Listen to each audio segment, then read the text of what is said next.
All right, again, it's Phil Grigsby here. So we'll go ahead and get started for our 1 o'clock briefing. So the main key messages for the next week are that we will have minor coastal flooding for our east-facing shores this afternoon. It got close yesterday. We did have an advisory out yesterday, but it actually didn't quite get to flood because we are in deep tide right now. But today looks like a better day. So beginning this afternoon and into this evening for some of our east-facing shores, that's going to be a concern. The hazardous seas, this is more for our marine interests that are listening in, that those are going to continue through tomorrow morning, and then they'll ease off a bit. They'll be just below advisory criteria, but they won't relax down below 10 knots. They'll still be blowing about 15 to 20 knots for the next several days after this, but not the 20 to 30 knots that we've been seeing the last few days. There's a minor heat risk beginning on Sunday and continuing into next week.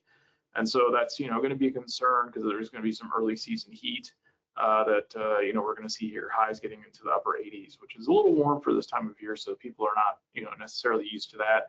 And the drought conditions, unfortunately, even with the recent rain, are a little changed from what we saw before. So here's the 7-day threat outlook. There's no severe weather, heavy rain, or lightning threat over the next several days. It's going to be a very dry forecast, but heat will be a bigger concern. Today, tomorrow, and Saturday, not too much of an issue. Temperatures are going to be closer to average, upper 70s, lower 80s.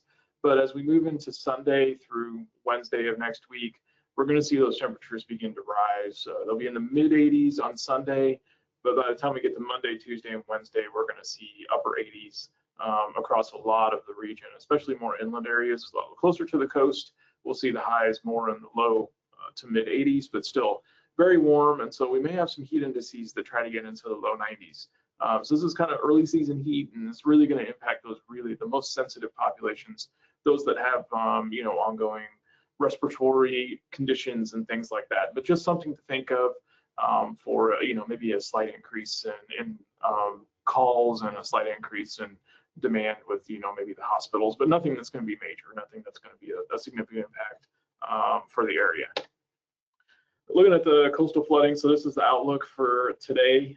So if you look off to the left, you can see Waveland, that the peak flooding is going to be between 2 and 6 p.m. So that is going to be school bus time.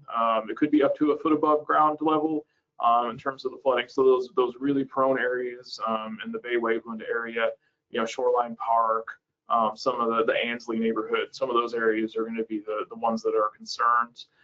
Maybe have some minor flooding of some of the roadways there. And then in lower St. Bernard as well, around Shell Beach, you get out towards Wyclosky and those areas where it's a little more prone to see some flooding. That's going to be a little bit delayed. It's going to be more 5 p.m. to 9 p.m. So mostly after the schools let out, but still a concern for people as they come home today, especially for those very low-lying coastal communities where we could get, a half a foot to a foot of flooding above ground level for some of those low-lying roads. The main culprit of this is these continued gusty winds over the Gulf. So we have small craft advisories still in effect through Friday morning. We're going to have waves of 3 to 6 feet in the sounds and the lakes, and 7 to 10 feet offshore. And that's because we got these winds of 20 to 30 knots blowing. They're going to continue through the overnight hours, and then they'll begin to drop off tomorrow.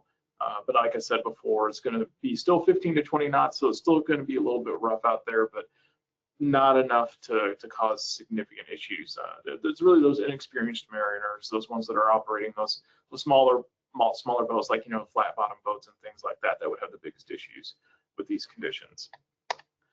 And then this is just kind of looking at the heat risk. So I'm sure some of you sat in on these last year when we unveiled these, but this is actually the heat risk map that I pulled up for next week.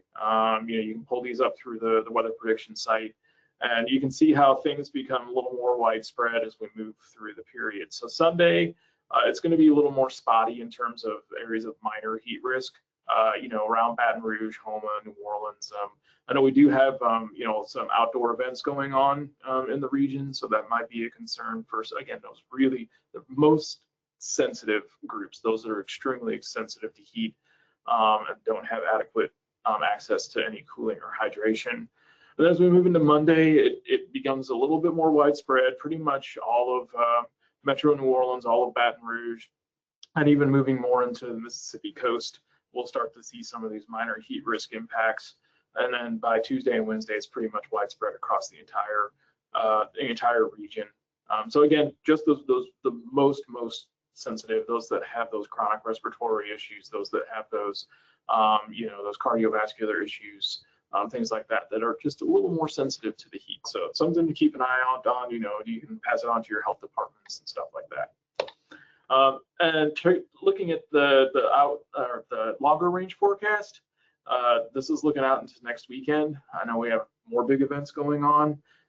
It's going to continue to be warm. That's the best way to put it. We're looking at about a 60 to 70% probability of seeing above normal temperatures in the area. So that's a pretty good chance. If you said I had a 6 or 7 out of 10 chance of doing something or winning something, I would go for it. And then oh, I'm sorry, I didn't update the bullets. All right, that was my bad, but that's all right. You get the gist. And the same thing with the 8 to 14 day precipitation outlook. This is going to basically mean that the drought persists. We're looking at below average rainfall across most of the area, leaning below. It's just we're in this dry pattern and it doesn't look like it's going to break anytime soon. So I do apologize for the missing bullet impacts. I'll go ahead and update those and send out an updated email to you guys on that. So this is the current drought monitor, and you can literally see last week versus this week, even with the rain that we had, not much change. Maybe a little bit of an improvement around Baton Rouge and the North Shore, but overall very little change. So we're still in a moderate to extreme drought across most of the area. And it looks like the drought, like I mentioned before, is going to persist for the foreseeable future. So that will be an ongoing concern, especially for agricultural interests. So that's the quick summary. Again, minor coastal flooding today, hazardous seas through tonight and into tomorrow morning before improving. Minor heat risk really developing by Sunday and continuing through next week and expanding across the area. Some of this early season heat, so people are not used to that. They could get impacted. And then the drought conditions are a little changed. So I'll go ahead and stop the recording.